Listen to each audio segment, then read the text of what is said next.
ഇടം നേടിക്കഴിഞ്ഞു. ദുബായ് ജബീൽ പാർക്കിൽ നിന്നാണ് ഈ രംഗങ്ങൾ. കിടക്കയുമായി ഇവർ വെറുതെ നിൽക്കുകയല്ല, ഒരു ലോക റെക്കോർഡ് സ്ഥാപിക്കാനുള്ള ശ്രമമാണിവിടെ. കിടക്ക നിർമ്മാതാക്കളായ ഇന്റർകോയിലാണ് ഇത്തരമൊരു പരിപാടി സംഘടിപ്പിച്ചത്.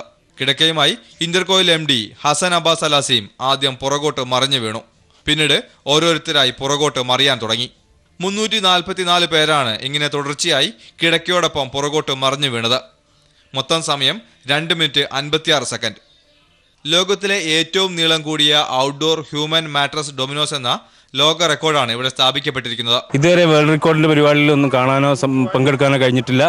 ഇതിൽ പങ്കെടുത്തതിലും ഇതൊരു ഭാഗമാകാൻ കഴിഞ്ഞതിലും വളരെയധികം സന്തോഷമുണ്ട്. 2009 നവംബറിൽ പോർച്ചുഗലിൽ സ്ഥാപിക്കപ്പെട്ട 244 ഹ്യൂമൻ മാട്രസ് ഡൊമിനോസിന്റെ റെക്കോർഡാണ് ദുബായിൽ തകർത്തത്.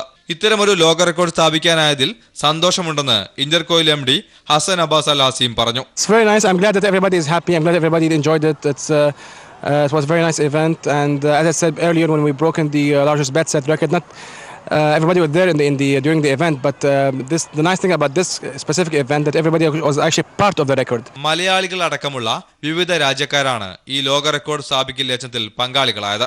നിരവധി ദിവസത്തെ പരിശീലനത്തിന് ശേഷമാണ് ഇവർക്ക് ഇവിടെ വേൾഡ് റെക്കോർഡ് സ്ഥാപിക്കാനായത്. ഏതായാലും വേൾഡ് റെക്കോർഡ് സ്ഥാപിക്കാനായതിന്റെ സന്തോഷത്തിലാണ് ഇവരെല്ലാം. ദുബായ് ജബീൽ പാർക്കിൽ നിന്നും ഫൈസൽ ബിൻ അഹമ്മദ്.